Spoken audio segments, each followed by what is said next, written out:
Hello everyone, हर हर महादेव। कैसे हैं आप सब? उम्मीद करती हूँ आप सब बहुत अच्छे होंगे, मस्त होंगे, स्वस्थ होंगे और अपनी लाइफ में पॉजिटिव रह रहे होंगे।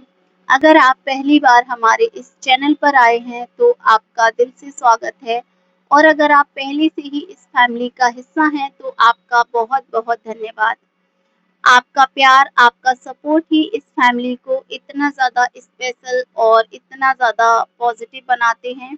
आज की रीडिंग में हम जानेंगे कि जब वो आपके बारे में सोचते हैं तो उनके दिमाग में आपकी कैसी इमेज बनती है, वो आपकी पर्सनैलिटी को किस तरह देखते हैं, आपकी कौन सी क्वालिटी उन्हें सबसे ज़्यादा अच्छी लगती है, कौन-सी बात उन्हें आपके बारे में कन्फ्यूज़ करती है और आखिर उनके मन में आपकी क्या इम्प्रेशन बनी हुई है। तो अपनी इंट्यूशन से किसी भी एक फ़ाइल को अपने लिए चुन लीजिए, जो भी फ़ाइल आपको अपने लिए सबसे ज़्यादा आकर्षित कर रही है, अट्रैक्ट कर रही है, वही आज की आपकी रीडिंग है। तो चलिए बिना किसी देरी के रीडिंग को स्टार्ट करते हैं। तो सबसे पहले हम कार्ड निकालेंगे पाइल 1 और पाइल 2 के लिए। जिन्होंने भी पाइल 1 को चुना है प्लीज़ अपने पर्सन का ध्यान करें, उनका नाम मन में 3 बार लें ताकि ये रीडिंग आपसे अच्छी तरीके से रेजोनेट हो सके। यूनिवर्स प्लीज़ मुझे गाइड करें। जिन्होंने भी पाइल 1 को चुना है प्लीज़ उनके लिए मुझे पॉजिटिविटी के साथ 4 कार्ड निकालने में हेल्प करें। पाइल 1 के लिए प्लीज़ यूनिवर्स पॉजिटिव एनर्जी के साथ 4 कार्ड निकालने में हेल्प कीजिए जिन्होंने भी पाइल 1 को चुना है। हमारे 2 कार्ड तो ऑलरेडी निकल के आ चुके हैं, हमें 2 कार्ड और चाहिए पाइल 1 के लिए। यूनिवर्स प्लीज़ गाइड करें पॉजिटिव एनर्जी के साथ। पाइल 1 के लिए कार्ड ऑलरेडी निकाल लिए हैं, अब पाइल 2 के लिए निकालते हैं। प्लीज़ पाइल 2 जिन्होंने भी चुना है अपने पर्सन का मन में ध्यान करें, 3 बार उनकी नाम लें, उनकी एनर्जी से कनेक्ट करें। यूनिवर्स प्लीज़ मुझे गाइड करें पाइल 2 के लिए। पाइल 2 के लिए पॉजिटिव एनर्जी के साथ कार्ड निकालने में हेल्प करें। प्लीज़ यूनिवर्स मुझे गाइड करें पाइल 2 के लिए। जिन्होंने भी पाइल 2 को चुना है प्लीज़ यूनिवर्स मुझे गाइड करें पाइल 2 के लिए। जिन्होंने भी पाइल 2 को चुना है पॉजिटिव एनर्जी के साथ। कार्ड हमने यहाँ निकाल लिए हैं। स्टार्ट करते हैं पाइल 1 की रीडिंग से, कार्ड ओपन कर लेते हैं। तो यहाँ रीडिंग में जो पहला कार्ड आया है नाइट ऑफ वेंड्स का कार्ड है, सेकंड कार्ड है जस्टिस एंड थर्ड कार्ड आया है four of vends and 8 of words का कार्ड आया है। ये आपकी रीडिंग में है कार्ड जो निकल कर आए हैं। आई होप कि आपको कार्ड अच्छे से शो हो रहे हैं। तो यहाँ चलिए आगे बढ़ते हैं और रीडिंग को स्टार्ट करते हैं। तो सबसे पहले नाइट ऑफ वेंड्स के कार्ड की एनर्जी को यहाँ देखते हैं। तो सामने वाले की नज़र में आपकी सबसे पहली पहचान एक स्ट्रॉन्ग और सेल्फ रेस्पेक्टिंग व्यक्ति की नज़र आ रही है। उन्हें लगता है कि आप बाहर से जितने शांत दिखाई देते हैं, अंदर से उतने ही एक डिटरमाइंड, यानी कि एक जो डेट-माइंडेड इंसान होता है ना, वैसे हैं। आप हर किसी के सामने अपनी असली पर्सनैलिटी नहीं खोलते हैं। और यही बात उन्हें आपके बारे में सबसे ज़्यादा इंटरेस्टिंग लगती है, सबसे ज़्यादा अलग लगती है। उन्हें लगता है कि आपको समझने के लिए सिर्फ़ आपकी बातें सुनना काफ़ी नहीं है, आपके बिहेवियर, आपकी साइलेंस और आपके छोटे-छोटे रिएक्शन को भी समझना पड़ता है।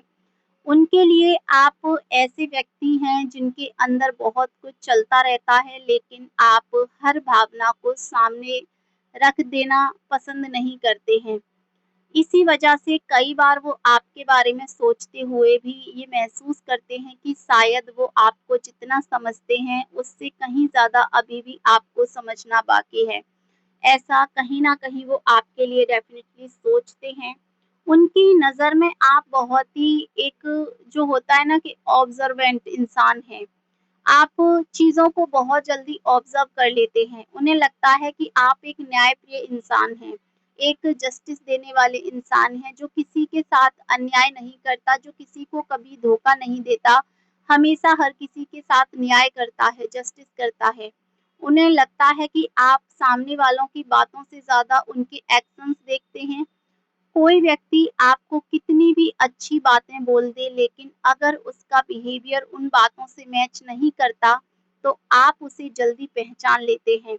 इस क्वालिटी की वजह से वो आपके सामने कभी-कभी थोड़ा-सा एक मतलब अपने बिहेवियर में मुझे लगता है कि चेंज भी लेकर आते हैं, या सोचने पर मैं कहूँ तो मजबूर हो जाते हैं, क्योंकि उन्हें लगता है कि आप उनकी छोटी-सी जो इनसेंसिटी है उसको भी पकड़ लेंगे। अगर वो आपसे कुछ छुपाएँगे तो उन चीज़ों को भी आप बहुत अच्छी तरीके से पकड़ लेंगे, तो वो उन्हें लगता है।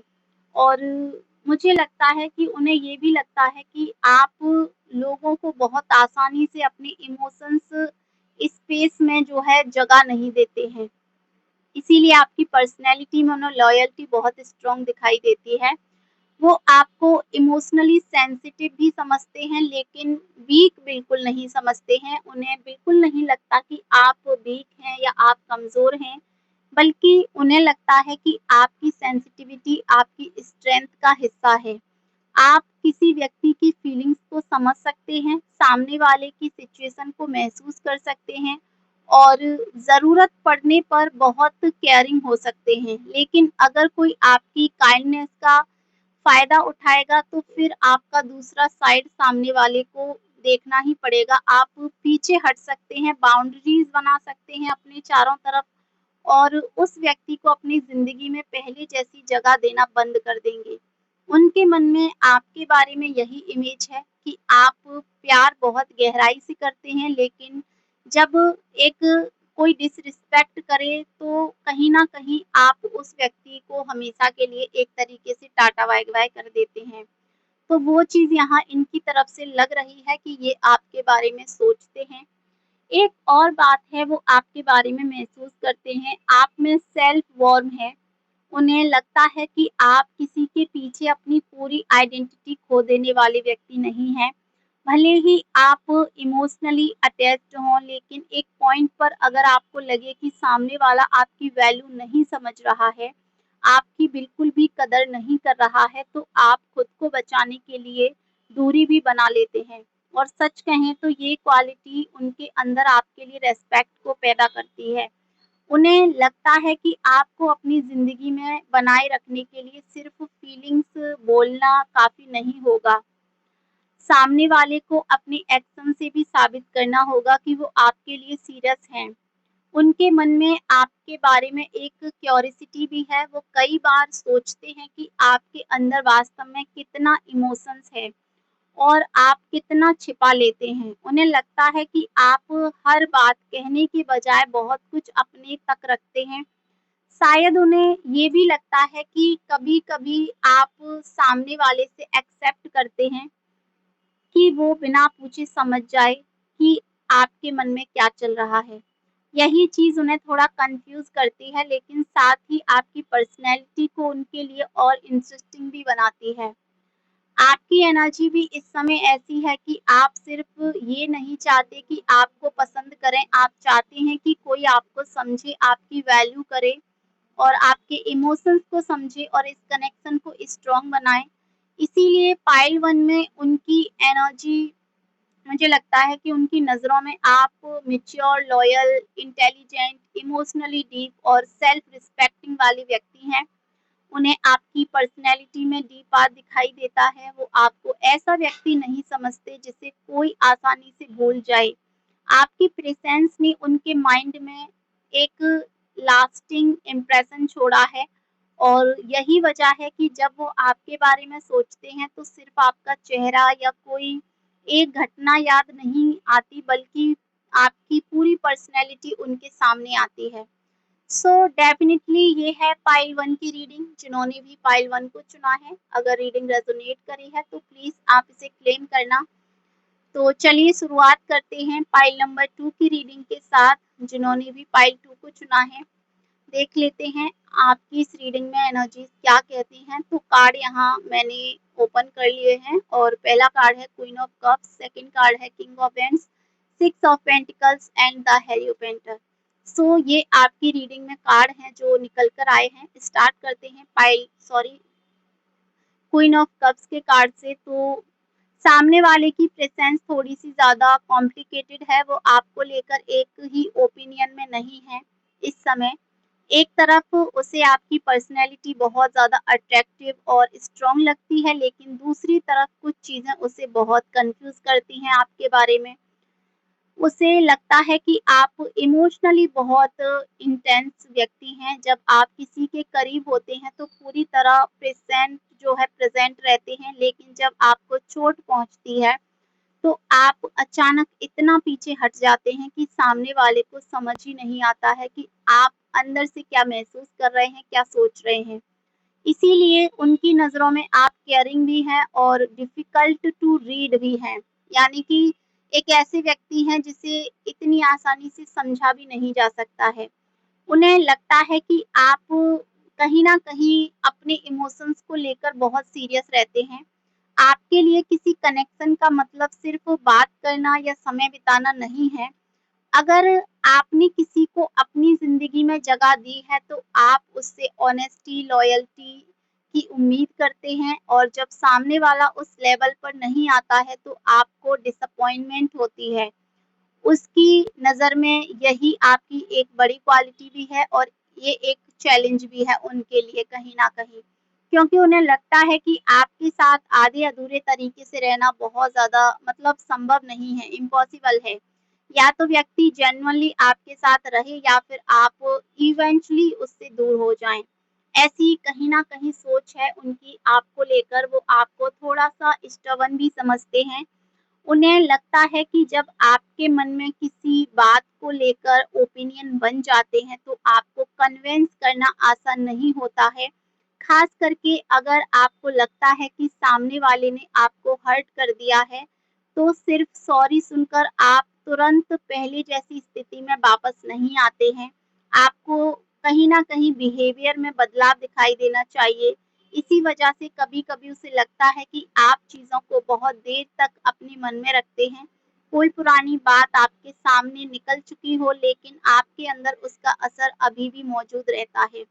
लेकिन इस परफेक्शन के साथ उनके मन में आपके लिए एक और जेन्युइन रिस्पेक्ट भी है। वो जानते हैं कि आप फेक व्यक्ति नहीं हैं। अगर आप किसी को पसंद करते हैं, किसी को लाइक करते हैं, तो आपकी फीलिंग्स रियल होती हैं। और अगर आपको किसी व्यक्ति से प्रॉब्लम है, तो आप सिर्फ़ दिखावे के लिए उसके साथ अच्छे बनने की कोशिश नहीं करते हैं।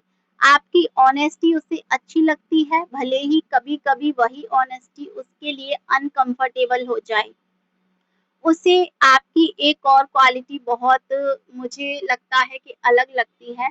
आप अटेंशन के लिए किसी भी हद तक नहीं जाते हैं, वो महसूस करते हैं ये चीज़ कि अगर सामने वाला आपको लगातार इग्नोर करे तो शुरुआत में आप शायद कोशिश करें, लेकिन एक समय के बाद आप चुप हो जाते हैं और जब आप चुप होते हैं तब आपकी साइलेंस बहुत कुछ कहती है। यही चीज़ उनके मन में आपके बारे में एक सवाल पैदा करती है, क्या ये सच में मुझसे दूर हो चुका है या दूर हो चुकी है या सिर्फ़ अपनी फीलिंग्स छिपा रहा है। वो हमेशा आपकी साइलेंस के करंटली रीड नहीं कर पाते हैं आपकी साइलेंस को। आपकी तरफ से भी मुझे लगता है कि इस व्यक्ति को लेकर एक इमोशनल गार्ड चीज़ें दिखाई दे रही हैं।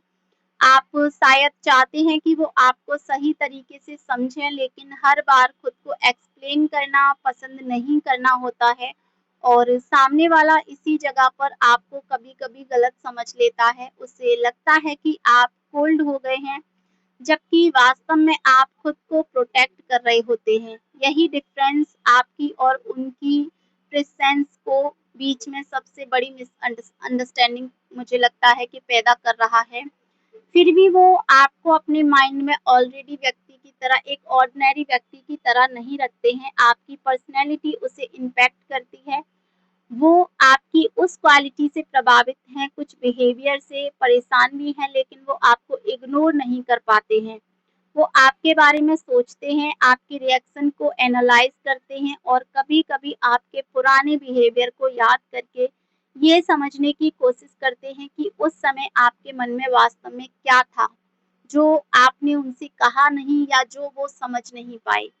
तो पाइल 2 में उनकी नज़र में आप strong, passionate, caring, self respecting लेकिन इमोशनली कॉम्प्लिकेटेड व्यक्ति हैं। वो मानते हैं कि आपके अंदर बहुत प्यार है, लेकिन उस प्यार तक पहुँचने के लिए ट्रस्ट की ज़रूरत है। उसे लगता है कि अगर आपका भरोसा जीत लिया जाए, तो आप बहुत लॉयल हो सकते हैं, लेकिन अगर भरोसा टूट जाए, तो आपको वापस उसी जगह लाना बेहद मुश्किल हो सकता है।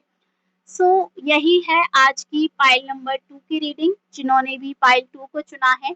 अगर आप लोगों की रीडिंग आपसे रेज़ोनेट हुई है, तो प्लीज़ आप लोग इसे क्लेम करें। चैनल पर नए हैं, पहली बार आए हैं, चैनल को सब्सक्राइब कर लें, वीडियो को लाइक कर दें और वीडियो को हाइप करना बिल्कुल भी ना भूलें। Thank you so much. Her her Mahadev.